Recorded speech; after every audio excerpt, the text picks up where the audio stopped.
of this, okay? So, here we go. The first thing that we can learn about an object based on what its spectrum looks like and is the composition.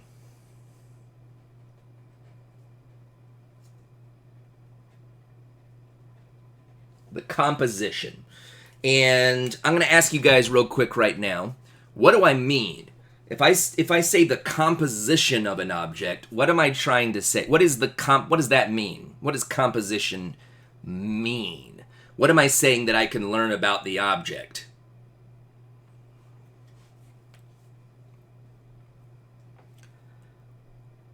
And by the way, while you guys are answering that, I'm listing these three things in order of how hard they are to understand. This first one is the most complicated of the three things, and then the third one will be the simplest to understand. So we're going to start hard and work our way down. Yeah, what it's composed of, what it's made out of, right? What it's made out of. You guys are saying it in a whole bunch of different ways. Good job. What it's made out of. So what I'm getting at here is we can know, even in an object that's light years away, we can know what it is made out of from the light that it's giving off, okay? Now, check this out. And I don't just mean I know what iron looks like, so if I see iron, I know it's made of iron. I mean, we can know exactly which elements are present, okay? We can know exactly which elements are present, like how much is hydrogen, how much is helium, how much is oxygen, how much is carbon, how much is iron, and all gold, all of those different things. By doing this, we've been able to figure out that, for example, a supernova, we talked about that on the first day of class, an exploding star, those tend to have things like gold and silver and platinum in them. So you can figure that out by looking at the spectrum of those of the supernova. Even though you can't see the actual gold, you can figure out it's there. And this will be really, really important once we eventually start traveling to other solar systems, right? Because in order for us to be able to breathe on a foreign planet in another solar system, what needs to be in the atmosphere of that planet? What needs to be in the atmosphere of a planet for us to be able to go live there?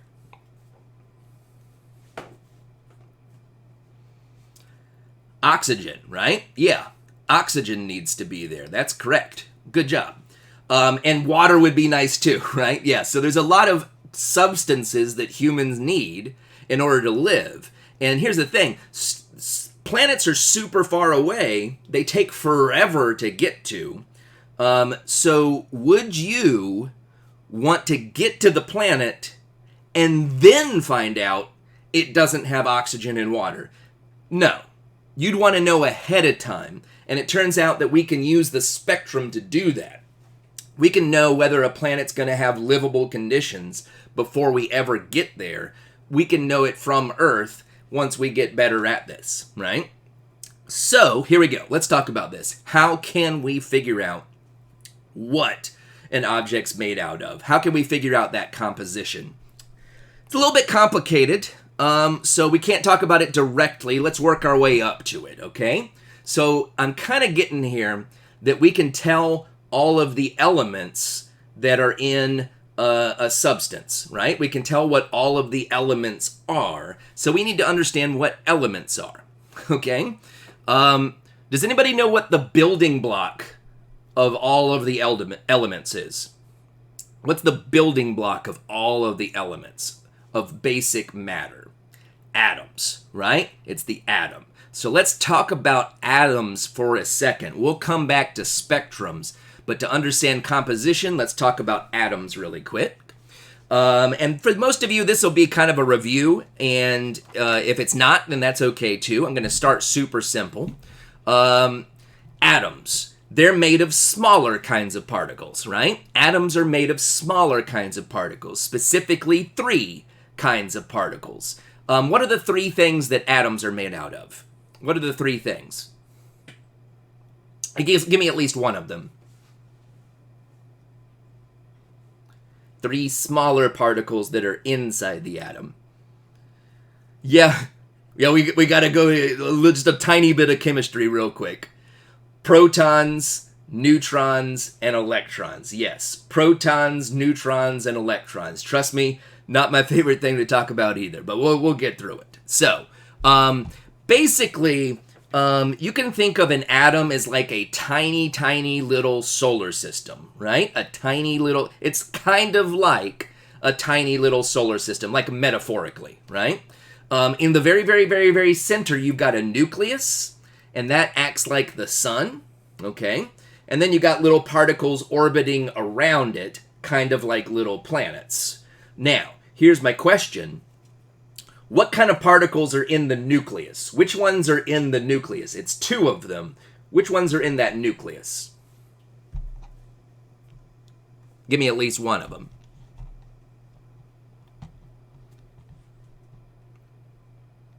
And I'll move towards a picture in the book.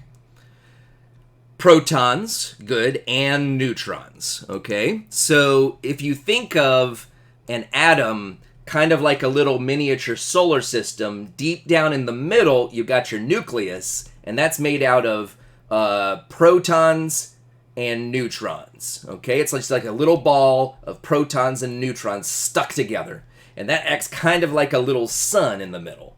And therefore, okay, what's orbiting around it? What's orbiting around the nucleus? Like little planets. What are all these little things out here? Those are the electrons, okay? Those are the electrons. Don't worry about reading all these words all over this. But yeah, so it kind of acts like a little tiny little solar system. But, okay, it's not exactly like a solar system. What force in a solar system keeps the planets from flying away? What force keeps planets orbiting around the sun? Gravity, okay?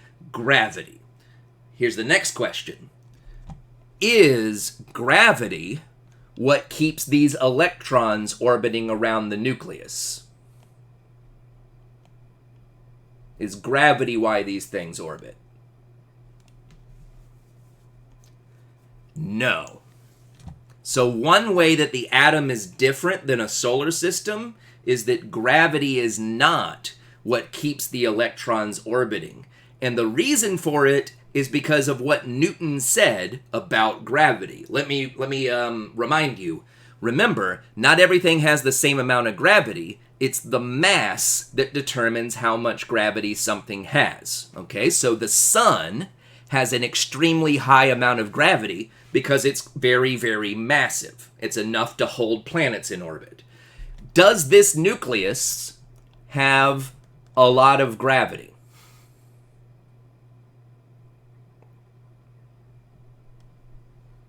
Think about how much mass this thing has.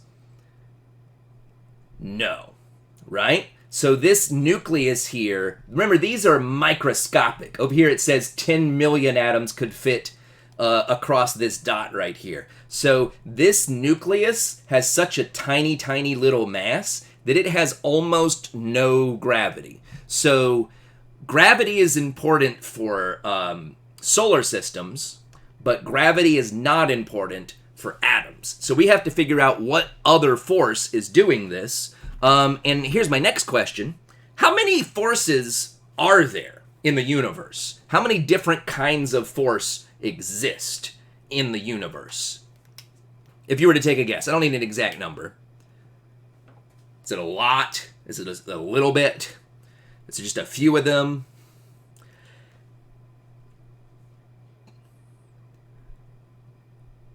See, we got some guesses going on. Star Wars Force. There are not very many, okay? It turns out that there are only 4 forces that exist, okay? Let's just list them real quick. Go back to the document cam. Here we go. There are only 4 forces. All 4 forces. Let's just put it that way. We already said gravity. Um, real quick, what does gravity do? What does gravity do? Actually, I'll just go ahead and answer that one. Gravity pulls things with mass together, right? Gravity pulls things with mass together. Does gravity ever push things apart? Does gravity ever push things apart? Yes or no?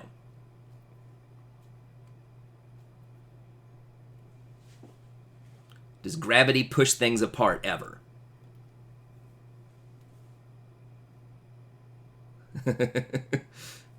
So,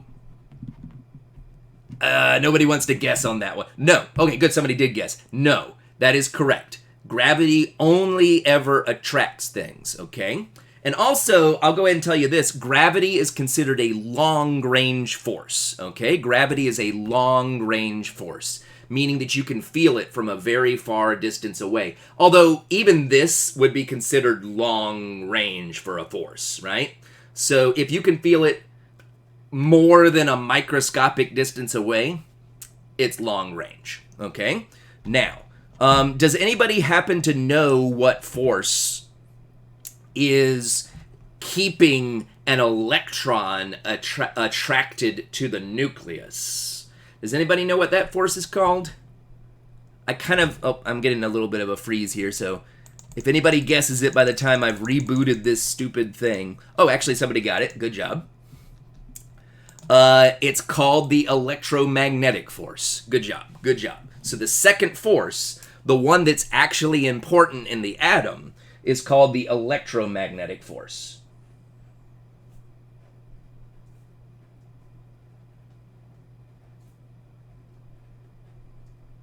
Okay? It's the electromagnetic force, which is also it's also considered a long-range force. But if something's a long-range force, that doesn't mean it doesn't work on short range. It just means it works for very long distances too, okay? So, what's the electromagnetic force? What does it do? This is the one that has to do with charges, okay? The electromagnetic force cares about charge. So objects can have either a positive, a negative, or no charge, like neutral, right? So let's see how much you guys remember from your schooling. Does anybody know what kind of charge a proton has? Positive, negative, or nothing? What kind of charge does a proton have? Somebody guess for me. Positive. Positive. That's correct.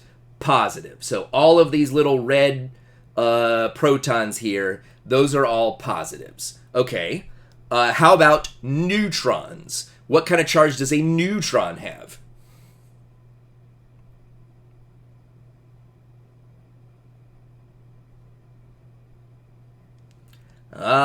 Be very careful. It's neutral. It's neutral. A lot of times people will remember P for positive, proton positive, and N for negative. But the reason these are called neutrons is that they are neutral. Okay? So neutrons are neutral. That's where they get their name. So overall, the nucleus is made up of a bunch of positive charges stuck to a bunch of no charge. So that means overall this thing is positive. Okay? Now, electrons, the last one. What kind of charge do those guys have? What kind of charge do the electrons have? That's your negatives, okay? So what the electromagnetic force does is it attracts opposite charges together, right? It attracts opposite charges together. So because the nucleus is positive and the electrons are negative, they're attracted to that nucleus like the planets are attracted to the sun, so they're able to orbit around that nucleus. Okay, but one last thing about the electromagnetic force. If you got opposite charges, they get pulled together. Does anybody know what happens when you got two things with the same charge? Like if I had two negative charges right here and they were getting close together, what would they want to do? Yes, that's one way to put it. Yes, they would yeet apart. That's they would repel. Okay, if we want to be a little more scientific about it, they would want to separate or repel. So that means that the electromagnetic force sometimes pulls together and sometimes pushes apart. If you have opposite charges, so a positive and negative, they'll pull together. But if you've got two positives or two negatives, they repel or separate or push apart, right? Okay, so here's the thing, though. If that were the only force in this atom, atoms wouldn't be able to exist and we wouldn't be able to exist, right? Because if we look over here, we said that these guys are positive, right? The protons are positive, and they're right next to each other. So what does the electromagnetic force want to do to this nucleus?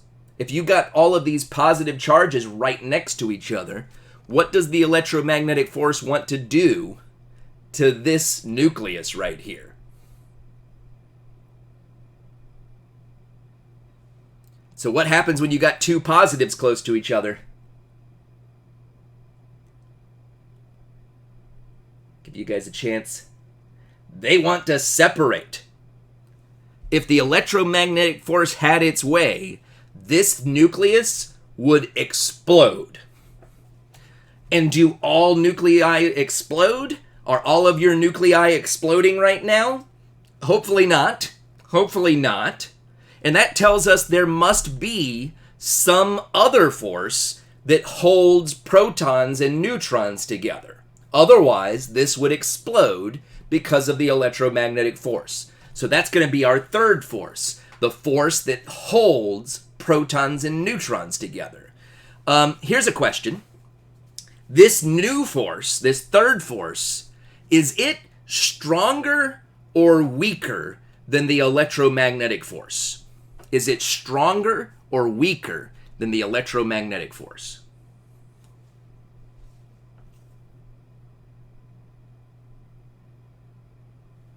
Yeah. It's got to be stronger, right? Because it's winning, right? It's winning the battle.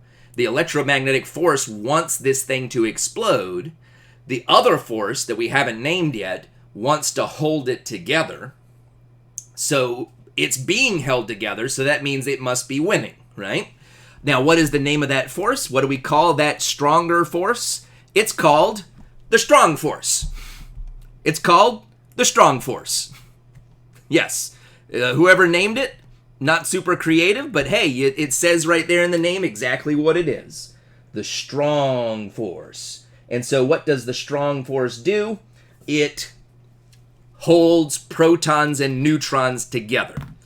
And that is a short-range force. It's a short-range force. It only works if you get the protons and neutrons extra close, almost touching.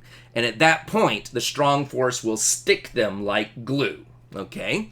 It does sort of sound like a superhero team. Gravity, electromagnetic, and strong. But strong didn't have like a big brain, so they couldn't think of a really good name. Whatever.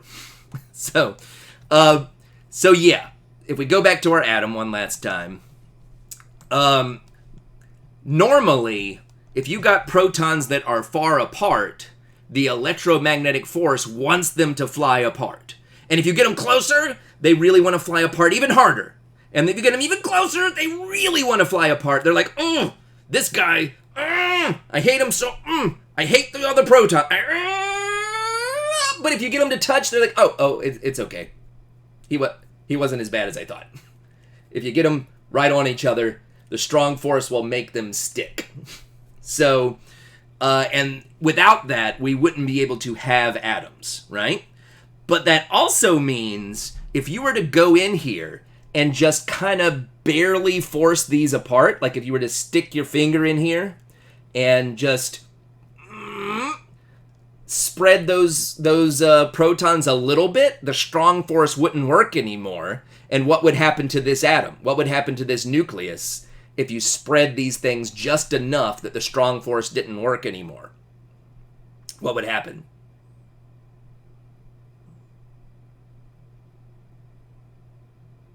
If you spread it so far that the strong force couldn't work, what does the electromagnetic force want to do to it? We said it would explode, right? And that is how atom bombs work, okay?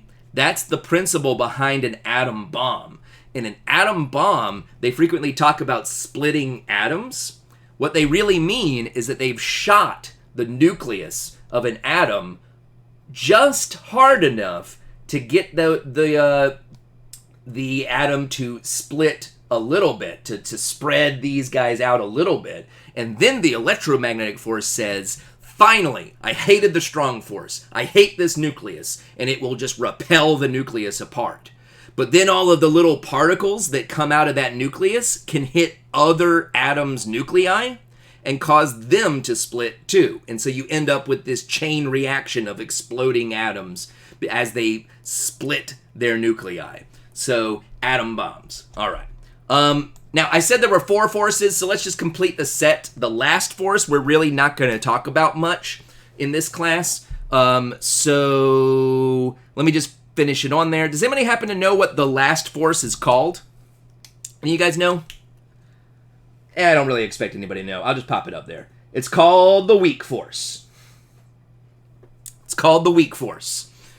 And you could probably tell from the name. What can you tell me from the name of this force? What's probably true about this force? What can you tell me based on that name?